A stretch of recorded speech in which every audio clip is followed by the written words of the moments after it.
mbola hivavaka isika. Tonga ny fotoana hitofanay aminao Andriamanitra rainay, tompony fahasoavana sy ny fahendrena rehetra. Mitenena azy fa voningiana anao izay. Amin'ny anaran'i Jesosy Kristy. Amen. Voahevitra banjintsika mandritra ity herinandro ity dia ny amin'ny batisa kristianina. Ny batisa kristianina. Mbola ho aminareo hatrany amian'ny Tompo. Amen. Zavatra maro tokoa ry havana no azo ambara ny amin'ny batisa kristianina. Fa farafaratsiny mba mahita reo hevitra fototra izay tokony ho fatatsika ny amin'izany zavatra atao antsika amin'ny mampanaradia any Kristy antsika izany isika anio. Inona tokoa moa ny batisa kristianina? Voalohany indrindra ratsorina ny batisa kristianina dia arak'izay nanome zany Kristy baiko ny mpianany. Nanome baiko ny mpianany tokoa Jesosy Kristy mba hanao batisa ny olona rehetra. Raha raisitsika ohatra ny filazantsara araka ny Mateo toko 7:20, ny 9:7-20 sy ny 20 dia zao nambaran'i Jesosy: efa nomena ny fahefana rehetra ny an-danitra sy aty an-tany. Koa mandeha any ianareo dia atao mpianatra ny firenena rehetra, manao batisa azy ho amin'ny anaran'ny Ray sy ny Zanaka ary ny Fanahy Masina. Mazava zany, tsy zavatra ny foriporon'ny fiangonana, fa baiko avy amin'ny Jesosy Kristy ny hanaovana batisa. Ary misy fiapetra mazava, atao amin'ny anaran'ny Ray sy ny Zanaka ary ny Fanahy Masina. Raha ny marina mbola zava-baovao tamin'ny Jiosy zany, batisa arak'izay nanome zany Jesosy Kristy baiko zany. Afa misy mantsy ny fisehoan'izany batisa zany tao amin'ny testamenta taloha. Mazana ny batisa tao amin'ny testamenta taloha dia nambara fa nisafidrano tamin'ny andron'ny Noa. Na koa ny fiampitana ny ranomasina mena rehefa nivoaka avy any Egypta ny zanak'Israely, ndrasina tahaka ny batisa zany. Ary ny tena matetika moa dia ny famorana atao amin'ny lehilahy no niraisina ho amin'ny toeran'ny batisa ao amin'ny testamenta taloha. Fa tsy zany no nanomezan'i Jesosy Kristy baiko. Hafa koa ny batisa nataon'ny Jaona mpanao batisa. Namaka ny Marka toko 1 teo. Ao amin'ny 14, Jaona mpanao batisa dia milaza mihitsy, izy ihany no milaza fa ny batisa atao dia batisa ny fibebahana. Satria izy rehetra natao batisa dia tsy maintsy mibebaka eo amin'ny mason'ny olona rehetra zay vao natao batisa. Ary Jaona ihany ao Marka toko 1 io, ao amin'ny 9 no milaza fa ny batisa ny Jesosy Kristy kosa, valazana hoe ny batisa kristianina kosa dia batisa ny fanahy masina. Batisa ny fanahy masina, inona dikan'izany? Ny fanahy masina amin'ny tena fototra sy voalohany, ny fanahy masina amin'ny tena acteur principal ao amin'ny batisa kristianina. Efa samy nahita batisa tolo isika natao taty am-piangonana. Iny batisa hitan'ny masontsika iny dia famantarana ihany, satria mifono zava-miafina ny batisa. Famantarana ihany iny. Ary zany indrindra moa no ametrahana ny fiangonana ny hoe sakramenta ny batisa. Inona moa sakramenta? Fomba liturjika, ahitana amin'ny teny soratra masina, ahitana fietsika, ary misy famantarana hita maso hoento maneho ny fahasoavan'Andriamanitra zay tsy voatery hita maso. Rehefa atao ny batisa dia misy tokoa ny teny soratra masina tsy maintsy vakiny, ilazana ny hoe Jesosy Kristy no nanome baiko sady fototra manome fahefana amin'ny azona manao batisa. Dia misy koa ny fihetsika, ilay tanany mpanao batisa mametraka ny tanany, mametraka izany ambony lohan'ilay olona atao batisa sady mametraka ny rano. Eo indrindra zany nidiran'ilay hoe izao manao batisa anao. Dia le manao batisa amin'ny rano. Ary Jaona mpanao batisa moa dia nieky izany mihitsy eo amin'ny 9:7 amin'ny Marka toko 1 io hoe izao dia manao batisa anareo amin'ny rano ihany. Fa Kristy no tena manao batisa amin'ny fanahy masina. Dia fantatsika le rano ampiasaina famantarana sinona io ny teny frantsay natao ampita hevitra ka ataoko fahatelo ndeo jerentsika inona moa ny hevitry ny rano maninona moa no ampiasaina ny rano mandritra ny batisa kristiana Andriamanitra moa namorona izao rehetra izao namorona ny rano namorona antsika hain'Andriamanitra tsara inona no ilantsika ny rano amin'ny fiainana andavanandro raha vao mifoha isika dia maninona misasy tsy mivavaka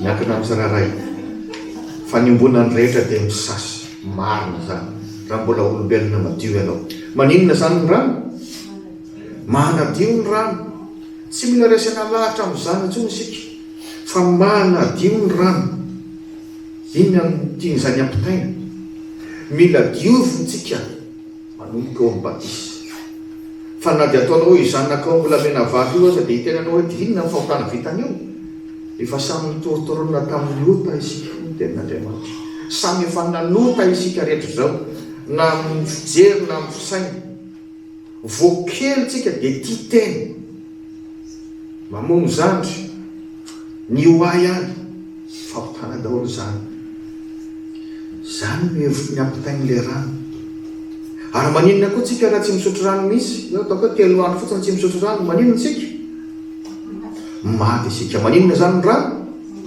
mamelona ny rano zany le hevitra ampitain'ny rano dia aseho amin'ny tompony hoe raha mbola teo velona ara-panahy isika dia tsy maintsy velomin'ny tenin'Andriamanitra zay le izy ary io zava-maniry io zava-maniry rehefa tondrahana foana dia mijanona kely foana ve maninona izy mitombo izy maninona zany ny rano mampitombo ny rano isika koa dia tsy afaka hitombo amin'ny fahalalànan'i Kristy hitombo amin'ny finoana sy amin'ny fitiavanan'Andriamanitra raha tsy mivelona amin'ny tenin'Andriamanitra raha tsy tarihan'ny fanahy masina izany le hevitra ampitain'ny rano rehefa ampiasain'izy amin'ny batisa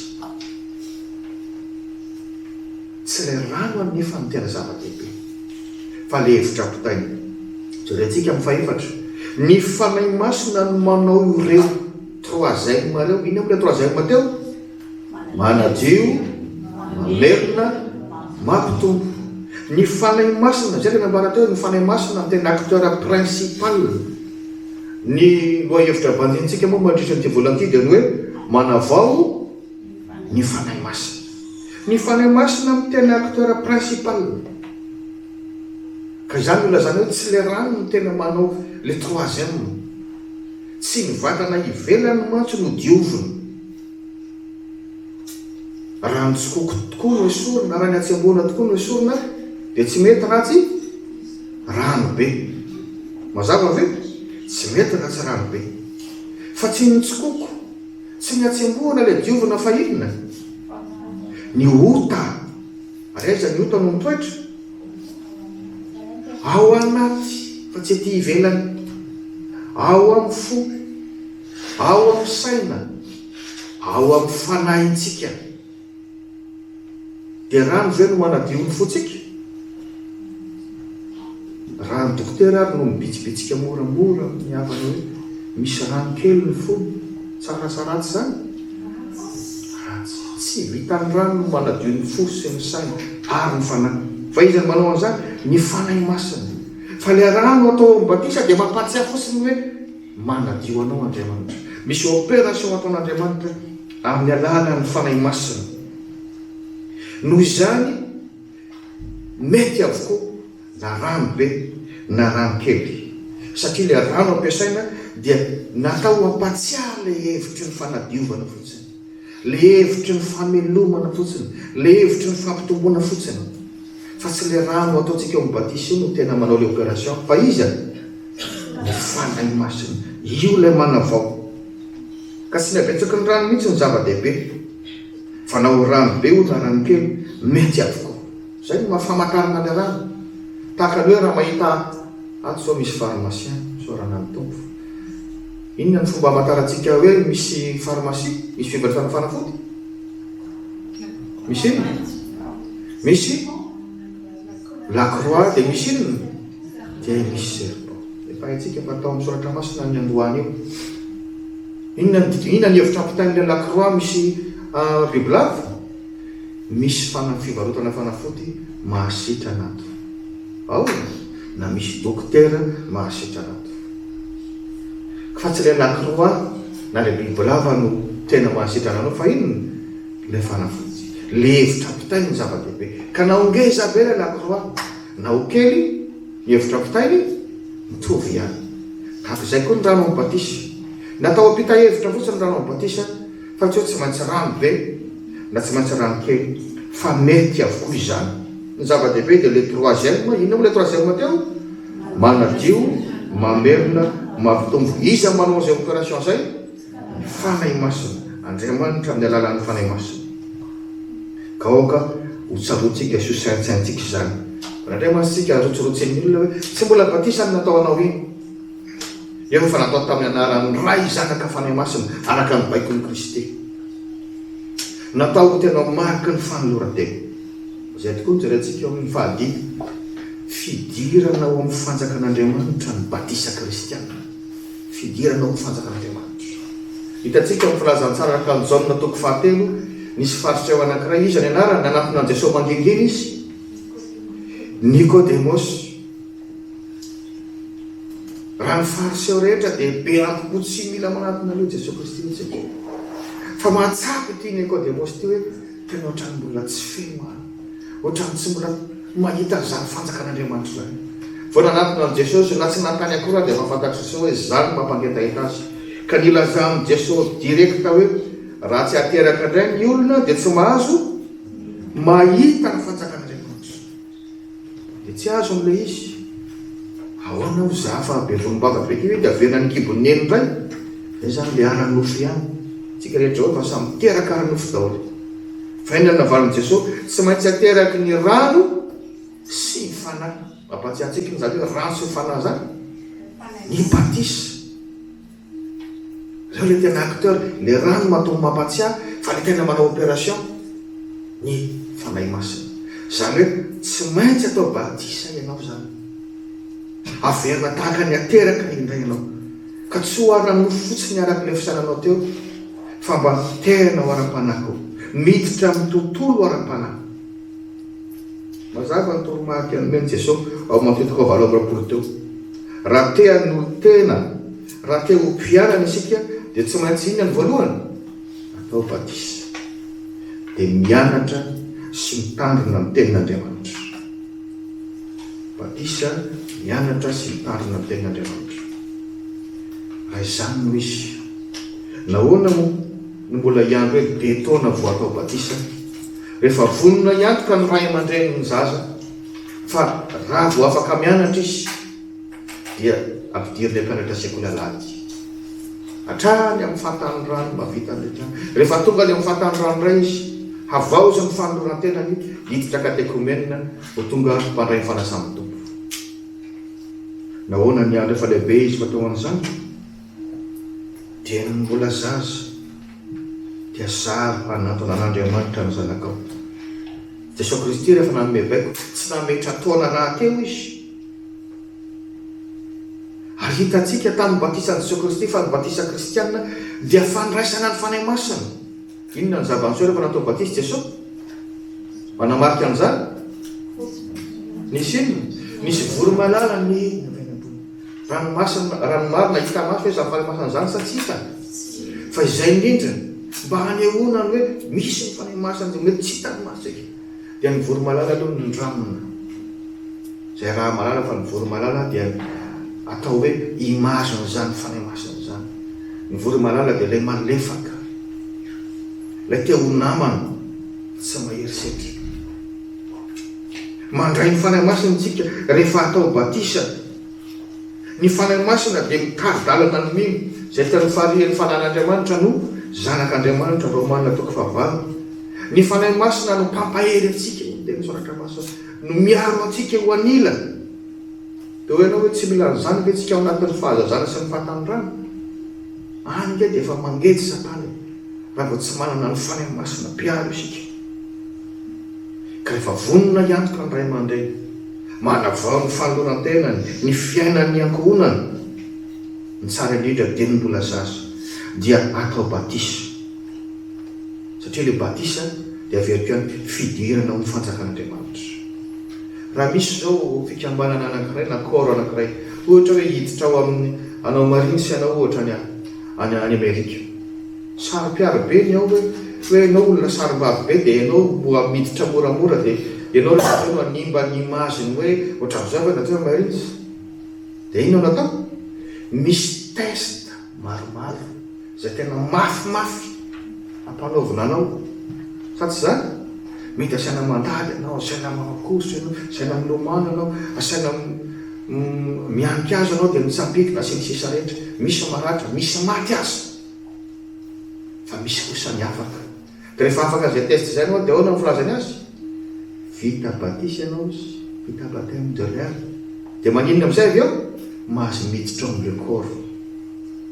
Anisany ny tena hoe batisa zany tsy aty amin'ny fiangonana ihany fa miasa koa zany eo amin'ny fiainana ankobanandro. Dia tsy lavitra noho izany no batisa kristianina. Misy zavatra sedrainao a, tsika angamba mahita an'io dia ohatran'ny hoe moramora, fa satana rombotra mihitsy no hoe efa mba mitoritorina tamin'ny loto tsika dia ho any amin'ny fahavarezana mandrakizay, nefa dia omena ny fanahy masina. Misy ady ataon'Andriamanitra fa mety tsy sapatsika, tsy hitatsika, mba hahatonga antsika hoe handray izany fanahy masina izany.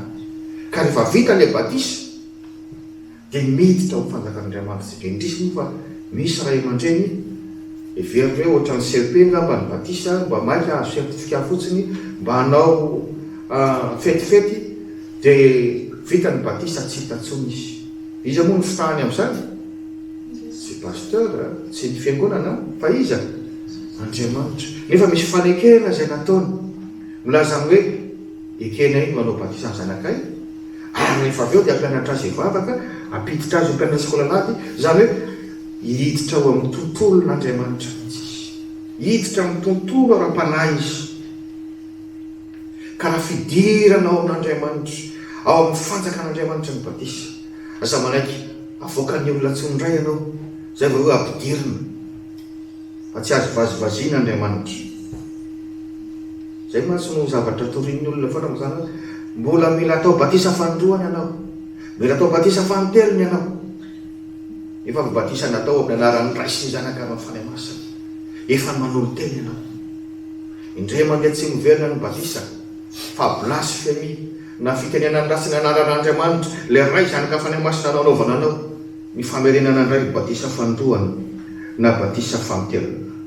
Riavana ny batisa zay efa natao antsika, azaverina hoe zavatra vita Andriamanitra tany dia zay, fa tena fomba nanavotan'Andriamanitra antsika amin'ny fahotanan'olovana, amin'ny fahaverezana mandrakizay, fomba nanangalan'Andriamanitra antsika mba ho tonga zanany, dia tadio zany, sainosaino zany, mahazo toa manolotra ny zanaka ao amin'ny batisa. Samy miezaka mitadidy ny andraikitra izay miandry antsika araka ny fanekena izay natao rehefa nanolotra ny zanantsika na amin'ny tenantsika teo amin'ny batisa isika, fa ireny no ampanakaiky antsika amin'ny tompo dia ho aminao hatrany any izy. Amen. Chers frères et sœurs, pour cette semaine, nous allons méditer le thème de baptême chrétien. Qu'est-ce que le baptême chrétien? Premièrement, le baptême chrétien est celui ordonné par Jésus-Christ. Il a en effet ordonné de faire baptiser toutes les nations. Si nous prenons par exemple ce qui est écrit dans Matthieu, chapitre 28, versets 19 et 20, il est dit, et c'est Jésus qui a dit, « Allez donc auprès des gens de toutes les nations et faites d'eux mes disciples. Baptisez-les au nom du Père, du Fils et du Saint-Esprit, et enseignez-leur à pratiquer tout ce que je vous ai commandé. » Jésus-Christ a bien précisé le baptême chrétien. Il faut dire que le baptême chrétien est différent du baptême administré au temps de l'Ancien Testament. On a souvent défini le baptême au temps de l'Ancien Testament, soit par le déluge à l'époque de Noé, soit par la traversée de la mer Rouge après la sortie d'Égypte, et surtout par la circoncision. Il faut dire que le baptême chrétien est aussi différent du baptême de Jean-Baptiste. C'est Jean-Baptiste même qui a appelé le sien comme baptême de la repentance. Marc 1, verset 4. Et au verset 8, Jean-Baptiste a aussi dit que le baptême de Jésus, c'est le baptême du Saint-Esprit. Car c'est le Saint-Esprit qui est l'acteur principal lors du baptême chrétien. Deuxièmement, la pratique du baptême est juste un signe. C'est juste un signe. D'ailleurs, le baptême chrétien est un sacrement. C'est-à-dire une pratique liturgique qui, avec la lecture des textes de fondement, avec l'imposition de mains et l'utilisation de l'eau, c'est une pratique qui essaie de nous montrer ce qui est souvent invisible, c'est-à-dire la grâce de Dieu, la purification de Dieu, pour que nous devenions ses enfants en Christ. Troisièmement, quel rôle joue alors l'eau durant le baptême chrétien?